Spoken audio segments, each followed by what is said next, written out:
안녕하세요. 돈의 흐름을 따라 자산을 지키는 지혜를 나누는 곳, 돈흐름 지도실입니다. 요즘 주식시장을 보면 마음이 좀 복잡하시죠? 매달 월급에서 꾸준히 돈을 모으고는 있는데 이걸 어떻게 불려나가야 할지 막막하기도 하고요. 또 연일 최고점을 찍는다는 뉴스에 지금이라도 들어가야 하나 하는 조급한 마음이 들다가도 이러다 꼭대기에서 물리는 거 아닐까 하는 불안한 마음도 드실 겁니다. 오늘 그 복잡한 마음에 대한 답을 저와 함께 찾아보시죠. 네, 맞습니다. 코스피가 드디어 4,500을 돌파했습니다. 정말 대단하죠? 많은 분들이 환호하고 있고 뉴스에서는 더 오를 거라는 장밋빛 전망이 매일같이 쏟아져 나옵니다. 정말 보기 좋은 축제 분위기입니다.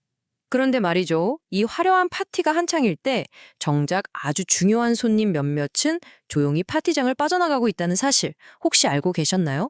바로 이것이 오늘 우리가 함께 풀어야 할 미스터리입니다. 자, 이 슬라이드를 한번 보시죠. 지난 1월 6일 딱 하루 동안의 기록입니다. 외국인 투자자들이 무려 6,300억 원어치의 주식을 팔아치웠습니다. 그런데 이 많은 주식 다 어디로 갔을까요? 네, 바로 우리 같은 개인 투자자들이 거의 6천억 원을 들여서 전부 사들였습니다. 시장에서 가장 정보가 빠른 소위 똑똑한 돈이라고 불리는 사람들은 빠져나가고 있는데 왜 우리 개인들은 정반대 방향으로 달려가고 있는 걸까요? 지금부터 이 뜨거운 시장 뒤에 숨겨진 진짜 이야기를 하나씩 하나씩 파헤쳐 보겠습니다. 도대체 지금 무슨 일이 벌어지고 있는 걸까요? 월가에 이런 유명한 격언이 있습니다. 음악이 멈췄을 때 공을 들고 있는 마지막 사람이 되지 마라. 지금 상황이 마치 신나는 음악에 맞춰서 폭탄 돌리기를 하는 것과 같아요. 외국인들은 수익을 실현하면서 그 뜨거운 공을 우리 개인 투자자들에게 넘겨주고 있는 모습이죠. 만약에 갑자기 음악이 딱 멈춘다면 그 위험은 고스란히 마지막에 공을 받은 사람의 몫이 될 수 있습니다. 그렇다면 우리는 이런 질문을 스스로에게 던져봐야 합니다. 지금의 이 상승세, 과연 한국 경제 전체가 정말 튼튼해서 나타나는 현상일까요? 아니면 삼성전자나 SK하이닉스 같은 아주 소수의 대기업이 지수 전체를 끌어올리면서 마치 모든 것이 좋아 보이는 그런 착시 현상을 일으키고 있는 건 아닐까요? 그 똑똑한 돈이 떠나는 첫 번째 단서입니다. 바로 환율 게임 속에 숨어 있습니다. 한때 1달러에 1,500원까지 치솟았던 환율, 다들 기억하시죠? 그때 정부가 시장에 직접 개입해서 막대한 달러를 풀었습니다. 그래서 환율을 인위적으로 1,440원대까지 낮췄죠. 바로 이 순간이 외국인 투자자들에게는 정말 절묘한 기회가 된 겁니다. 바로 이중 수익 전략입니다. 방법은 아주 간단합니다. 첫째, 주가가 최고점일 때 주식을 팔아서 원화로 큰 이익을 냅니다. 둘째, 그렇게 번 원화를 정부 덕분에 값이 싸진 달러로 바꾸는 겁니다. 어때요? 주식으로 한 번, 환전으로 또 한 번. 이렇게 총 2번의 수익을 챙겨서 한국을 떠날 수 있는 기가 막힌 기회가 열린 거죠. 자, 이제 두 번째 단서로 넘어가 보겠습니다. 이건 좀 더 근본적인 문제를 보여주는데요. 바로 우리나라의 비어가는 금고입니다. 이 숫자를 한번 보시죠. 마이너스 26억 달러.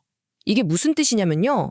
2025년 12월 단 한 달 동안 우리나라의 외환 보유고, 그러니까 비상시에 쓰려고 달러로 쌓아둔 돈이 우리 돈으로 3조 원 넘게 그냥 사라져버렸다는 뜻입니다.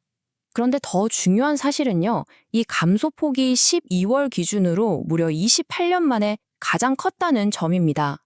28년 전이면 많은 분들이 기억하시는 1997년 IMF 외환위기가 있었던 해입니다.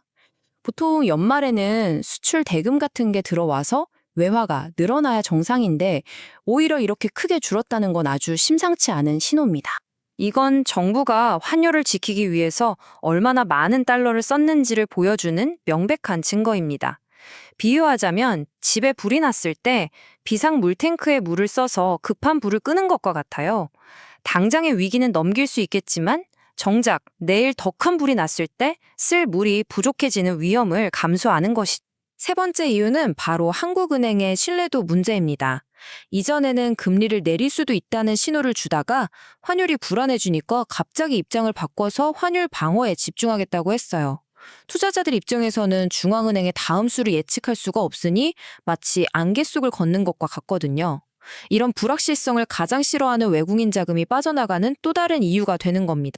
자, 그럼 지금까지 나온 단서들을 모두 모아서 한국 경제의 진짜 모습은 어떤지 한번 들여다보겠습니다. 현재 우리 경제는 K자형 회복을 보이고 있습니다.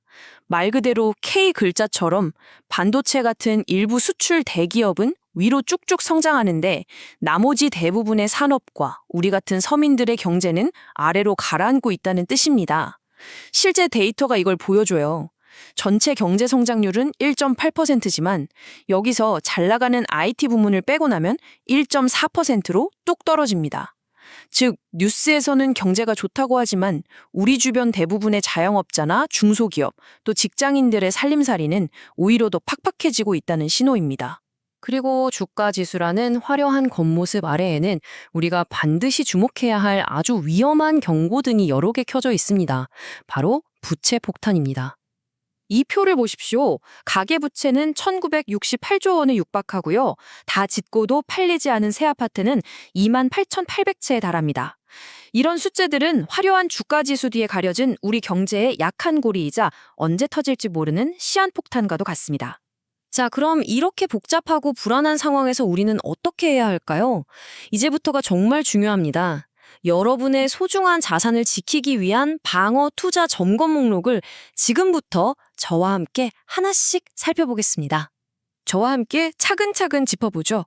첫째, 수익이 난 부분이 있다면 전부가 아니더라도 일부는 이익을 실현해서 현금으로 바꿔두는 것이 좋습니다. 축포는 터뜨렸으니 이제 다음을 준비하는 거죠. 둘째, 빚을 내서 하는 투자, 즉 레버리지를 쓰고 계시다면 비중을 줄이거나 정리하는 것을 진지하게 고민해보세요. 시장이 반대로 움직일 때 가장 위험한 것이 바로 빚입니다. 셋째, 현금 비중을 늘리세요.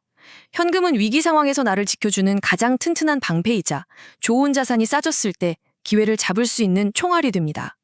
넷째, 자산의 일부를 달러 예금처럼 안전한 달러 자산으로 옮겨두는 것도 아주 훌륭한 방법입니다. 원화 가치가 불안할 때 내 자산을 지켜줄 수 있으니까요. 다섯째, 변동금리 대출이 있다면 고정금리로 바꾸는 것을 고려해보세요. 앞으로 금리가 올라도 이자 부담이 갑자기 늘어나는 것을 막을 수 있습니다. 여섯째, 한 방을 노리는 투자는 도박과 같습니다. 지금은 화려한 수익률보다 잃지 않는 투자가 훨씬 더 중요할 때입니다. 마지막으로 오늘 우리가 살펴본 외국인들의 매매 동향이나 해외에서 거래되는 원화의 가치를 보여주는 여고의 선물한, 즉 NDF 시장 같은 핵심 데이터를 꾸준히 확인하는 습관을 들이세요. 숫자는 거짓말을 하지 않으니까요. 오늘 내용을 마무리하며 여러분께 이 질문을 드리고 싶습니다. 여러분은 화려한 뉴스 헤드라인을 따라가시겠습니까? 아니면 조용하지만 거대한 돈의 흐름을 따라가시겠습니까? 저희 돈흐름 지도실은 단기적인 유행이나 화려한 뉴스가 아니라 원칙과 데이터를 따라 묵묵히 자산을 지키고 쌓아가는 그 긴 여정에 함께하는 안내자가 되려고 합니다. 이것이 바로 저희 채널이 추구하는 관점입니다. 오늘 분석이 여러분의 투자 여정에 작은 등대가 되셨다면 좋아요로 응원해 주시고 소중한 사람들과 함께 자산을 지키고 싶으시다면 이 내용을 공유해 주세요. 그리고 앞으로도 저희와 함께 돈의 흐름을 읽는 지혜를 얻고 싶으시다면 구독 버튼 꼭 눌러주시기 바랍니다. 감사합니다.